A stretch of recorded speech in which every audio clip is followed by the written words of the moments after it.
বৃহস্পতিবাৰ দিনটি অতি পবিত্ৰ দিন। সেয়েহে এই দিনটিক গুৰুবাৰ বুলিও কোৱা হয়।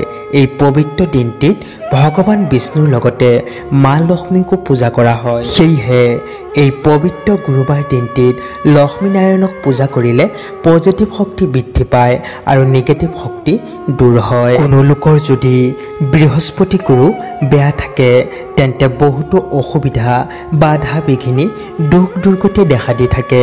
যেনে ব্যক্তিৰ সংস্কাৰ প্ৰতি শ্ৰদ্ধাহীন হ'ব, ব্যক্তিৰ বিদ্যা আৰু ধন প্ৰাপ্তিত বাধা আহিব আৰু জ্যেষ্ঠজনৰ মৰম উপদেশৰ পৰা তেওঁ বঞ্চিত হৈ থাকিব।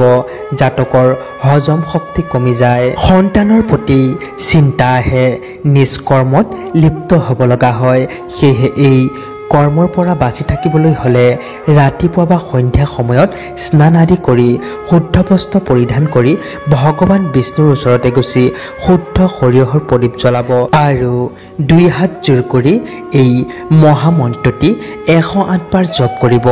ওম নমো ভগৱতে বাসুদেৱায়। আৰু এই পবিত্ৰ গুৰুবাৰ দিনটিত স্নান কৰাৰ সময়ত অলপ হালধি দি স্নান কৰিলে অত্যন্ত মংগল বুলি কোৱা হয়।